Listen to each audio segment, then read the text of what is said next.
So, good morning. What we're going to be looking at today is backtesting using cTrader. So we're going to go through how to backtest. We're going to look at your sample data, guideline, stake and account size parameters, and how this will affect your equity curve. We'll go through interpreting your results and also looking at visual mode. So the first thing to do is to get an instance set up on your bot. So I'm using the LBO here, and I'm going to add an instance of Euro Yen.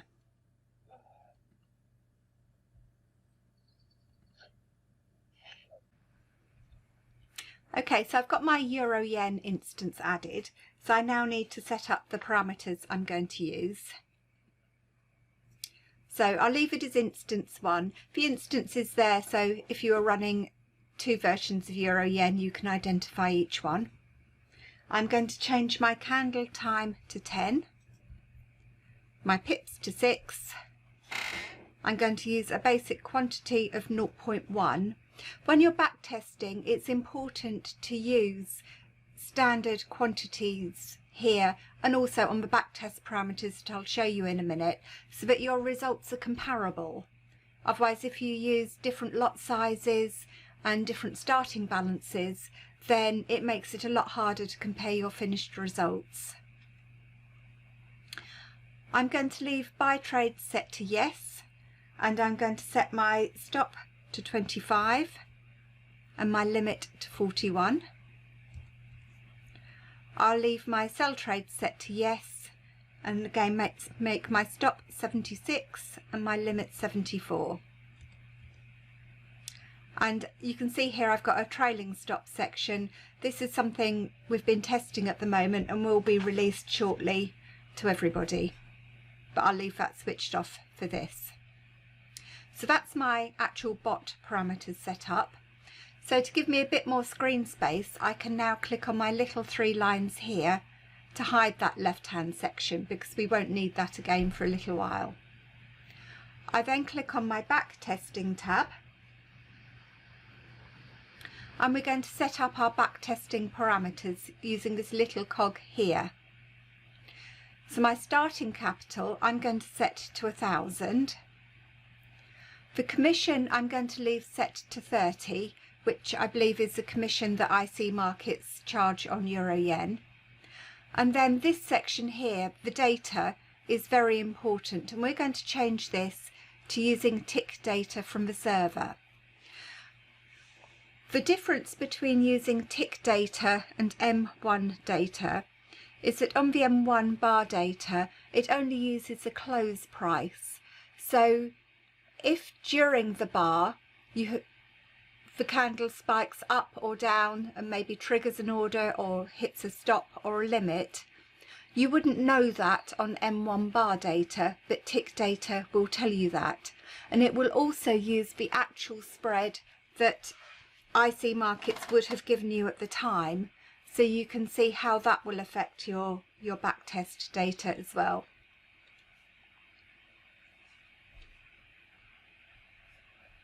And if you're using the M1 bar section here, you can either set a fixed spread, use what it is currently live, or set it to be random. So if you know that the spread is always between 0 and 2 or 1 and 2, you could set that there.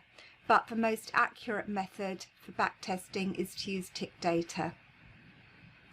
The next bit we want to do is set our time window that we want to backtest over. So for this example, I'm just going to use a month. So I'll click here to set my start date, and I'm going to make it the 1st of January. And I'm going to click here to set my end date, and I'm going to make it the 31st of January. So we're doing an entire month. When I click on play, the first time I would do this, it would actually download all of the data from the server onto my machine, and then all of the backtesting is done locally on my machine. So the first time you run it, it will be slightly slower than subsequent times. So if I click on play here, it will run our bot for an entire month and give me the results. what I'm going to do now is increase the size of this bottom section of the screen. If you just move your mouse up to between the two areas, you'll see you end up with a double-headed arrow, and you can just click and drag up to increase the size of it so you can actually see what's going on the screen. So what we have here is our equity curve, and this has tons and tons of really useful information. Obviously we can see how our balance is going up and down over time. So you can see here on our first trade, if I get my mouse into the right place, that our balance has gone up to £1,052, that there's been no drawdown. We can see our minimum equity and our maximum equity. The goldy brown line is our balance, and the grey area is our equity. So we can see that for some of the time on this first trade it was going against us, and our equity was down below our starting balance.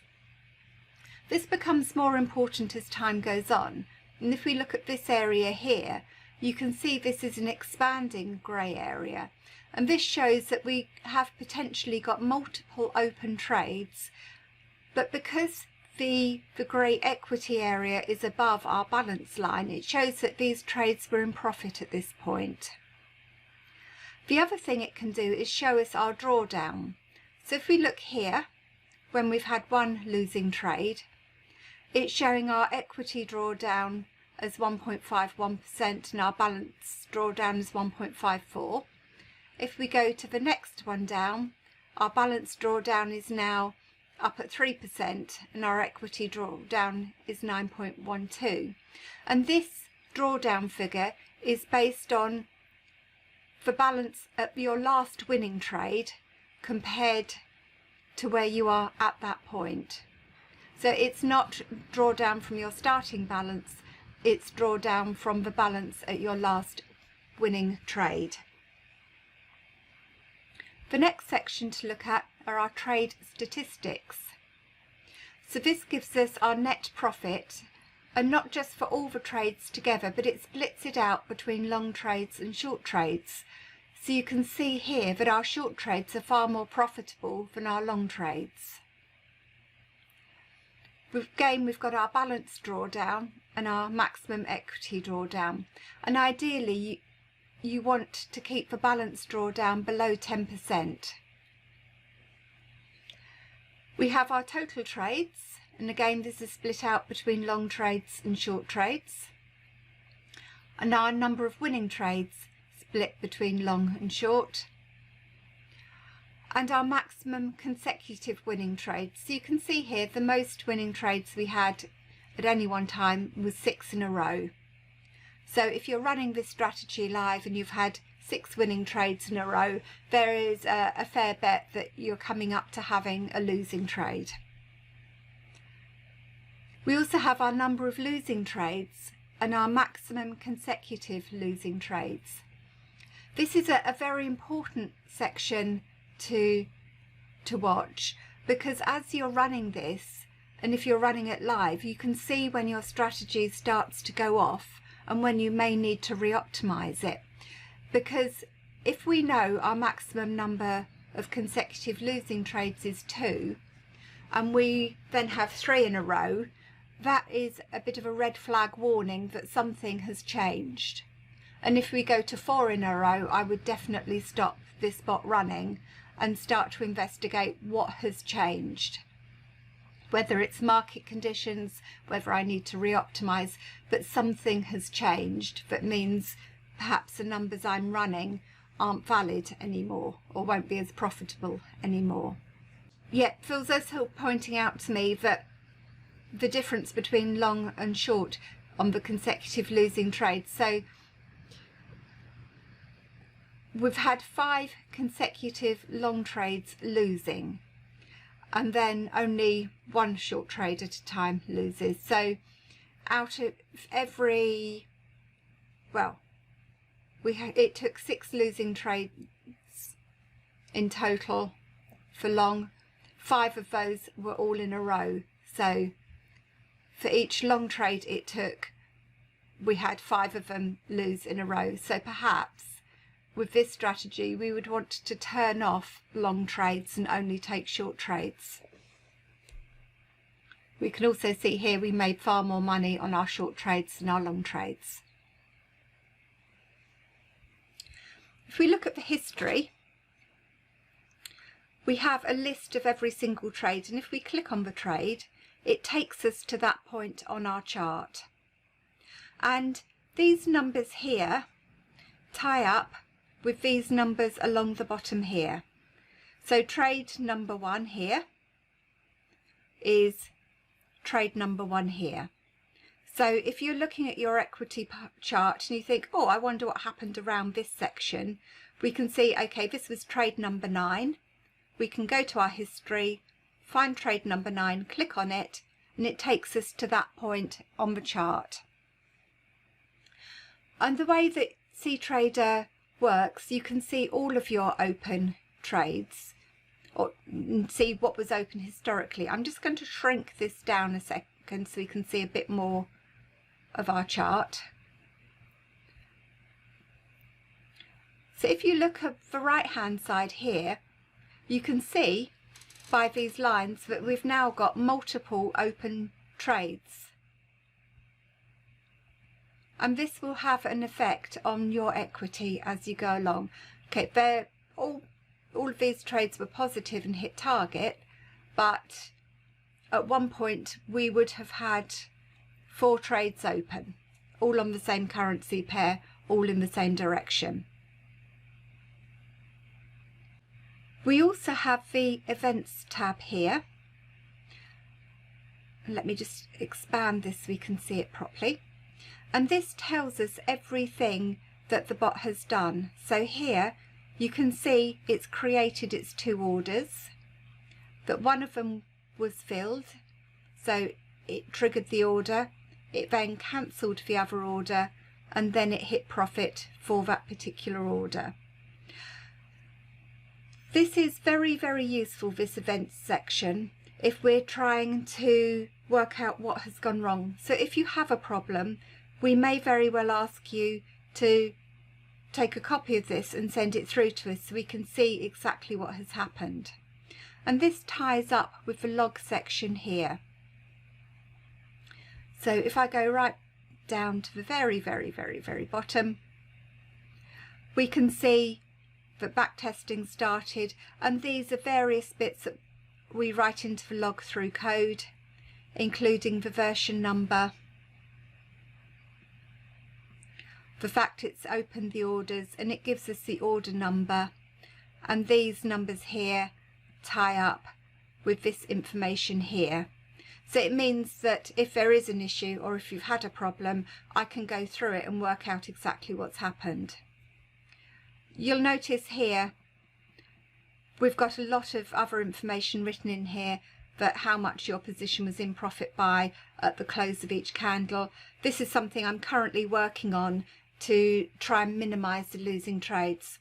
We think that if a trade hasn't been in profit after a certain length of time, it could be worth cancelling it, but we need to build up a bit more data, which is what this section's for. So that's how we run a single back test. So if we go and look at our trade statistics, we've made profit of £341, and if we have a look at our history, we can see each individual trade. You can see here the difference between between our buy and our sell trades when they hit stop, because we've got a very different stop loss set for each. One's 25 pips and the other is 76. And lots of people think that when they're managing their risk by setting the same size quantity, that is managing their risk. But as you can see here, the amount that you're risking on each trade is nearly 3 times one on the other. So that's why we put the percentage risk section in, so that you can truly manage your risk by risking a certain percentage of your balance on each trade. So if I turn this on here, and I'm going to increase this to 4%, which brings us closer in line to what a stake size would be for 0.1 lot. And now I'm going to rerun this back test.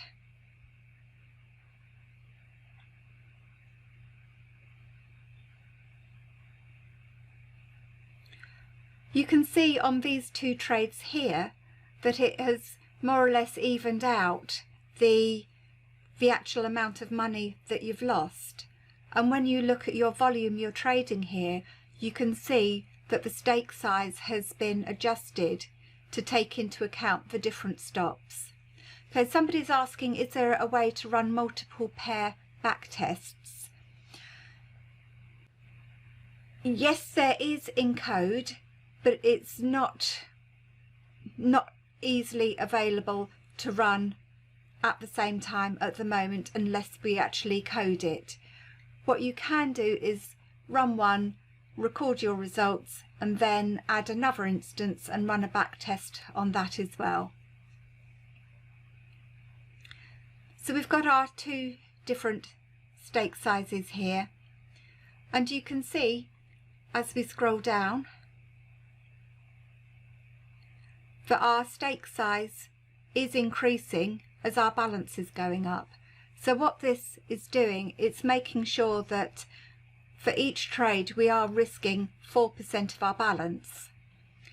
What you need to bear in mind is that this is 4% of your balance per trade. So if you had 10 trades open, that would be 40% of your account balance that you're risking at that time. So you may want to set, if you're running lots of pairs and lots of different bots, you may want to set this much lower so that you're not risking so much of your account each day. If you want to see more of your chart and have a look at what's going on, we can hide these sections under the layout section here. So we can take off the show trade watch and we can take off the show parameters. So we purely have our chart on screen. The other thing that cTrader allows us to do is to use visual mode. So if I tick this, and I'm going to set the speed up to about 1000, when I run this, we'll be able to see this actually drawing on screen as it happens. So we can see it placing the orders and we can see how the candles move. So I'll click on play. And this is stepping through 1000 times faster than real time. So we can see how our candles are building and how our chart is moving.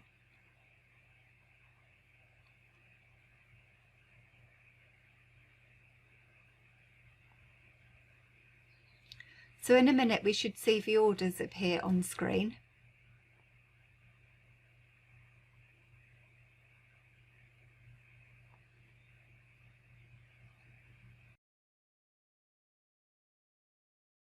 So there's our orders. I'm just going to pause this a second and I'm going to go and show our trade watch so we can see we've got our positions here. We can see that's open and we can see the volume, the direction, our stop loss, and also how much we're in profit by at that point in time. So I'm going to switch this to history and click play again. And we can see our chart forming, and we can now see that if I pause it there, that we have hit profit on this trade. We've made a £36.46 profit. We've got our closing price and our commission there as well. So I'll continue this on.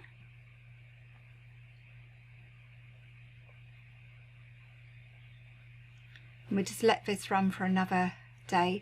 It's quite a quick way of testing, and it does give you more of a feel for what's actually happening on the charts. Speed it up and slow it down while it's running. Yeah, Phil's reminding me you can speed it up and slow it down while it's running, so we can go to 2000 times.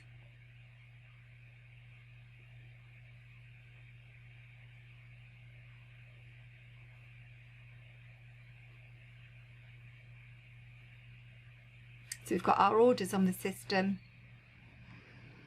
It's taken a sell and now the trade's going against us. So I'll pause it there. The other thing you can do is add new indicators onto your screen. So I'm just going to go and pop an OSMA on our screen. And I'll make this a little bit wider so we can actually see it.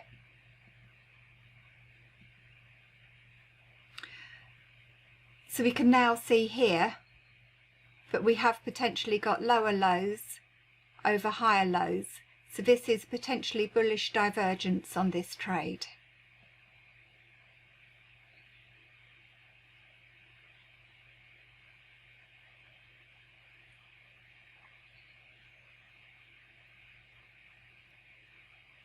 You can also see that this trade is now open over a weekend.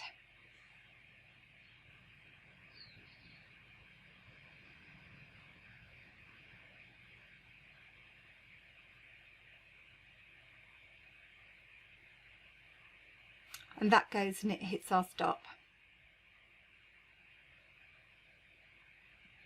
And we're almost straight into another trade.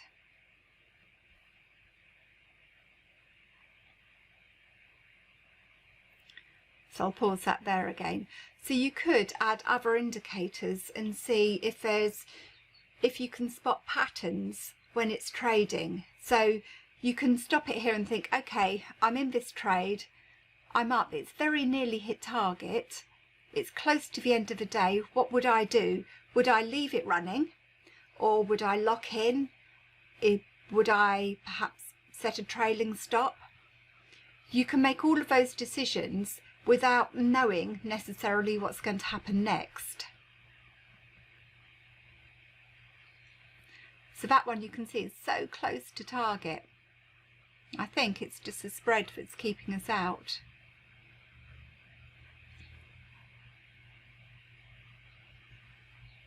It goes back and has another go at our target. We've got another order on the system now, so we've now potentially got, yes, we've now got two trades open and we were taken out for our stop loss on that trade. But you can see how close it got to its target. So if you were manually intervening in this, you could have locked in and you could have got some profit on this rather than taking a loss. And this is how the visual mode is really useful, because it helps you work out your manual trading strategy that you can use alongside this bot. And we will let this fly through.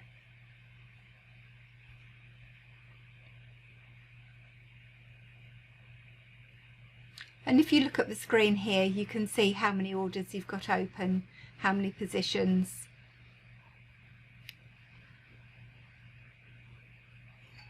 And you can see your pip count going up and down on each one as well. So again, we've had one here, this one was 30 odd pips in profit, and then it's still going.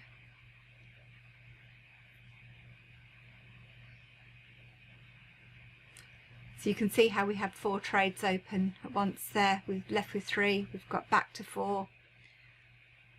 And if I pause it again, okay, they've just all hit target. I didn't pause it quite fast enough, but you can see the effect it has on your margin and also your equity as you're going through. So this is how we use cTrader for backtesting. And once you've run any optimization, it's really, really important to backtest and make sure that it does produce the results that you want. And you can backtest just a month at a time. So what I'll be doing at the end of this week is backtesting using a set and forget method to see if that would have done better than my manual intervention on the trades. So you can check your own performance against the bot. So does anyone have any questions so far? If you just type yes, and then I can always read out questions. So no questions. Okay.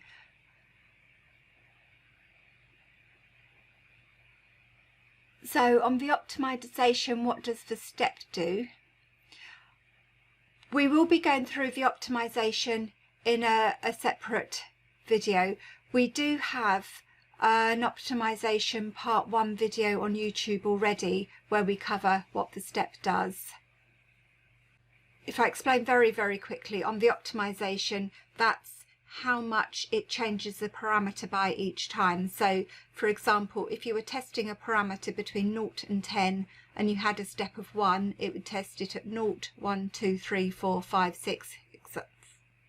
If you set your step to 2, it would be 0, 2, 4, 6, 8, 10. So you can, if you want to speed it up, you can have a large step to narrow down the parameters that you want to look at. Great. But yes, Ranji, I really like how clean these charts look. And to be honest, I tend to only put the indicators on the charts that I'm intending on using. Otherwise, I find it hard to actually see what I'm looking at, if that makes sense. And when I'm back testing any strategy, I normally only put on the chart the indicators that that strategy is using.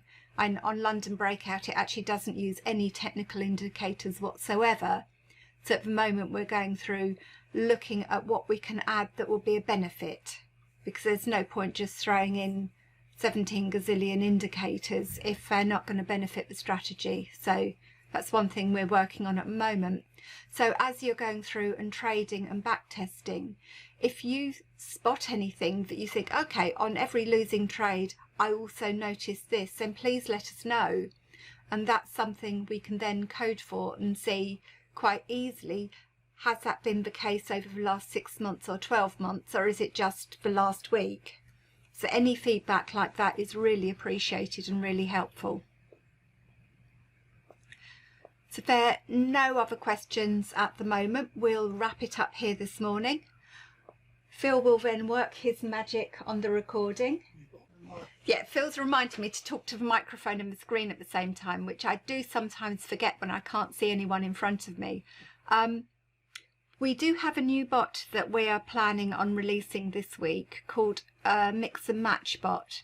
And this is based on the old FTSE M1 bot, but it's the new improved version that has a lot more options in it. So you can turn on and off different technical indicators to use as your entry criteria. It's based on a super trend flip, which is why I spent so long working on the super trend and making sure that was working properly. It does have the option to have a trailing stop in there, and it does have the option to come out on a reverse super trend flip. So I need to spend the rest of today putting together the video for it and the documentation, but our aim is to release that this week to people. So we will let you know as soon as that's out, and I'll be really interested to see what people do with it. So thank you for watching, and we'll no doubt talk to you all soon.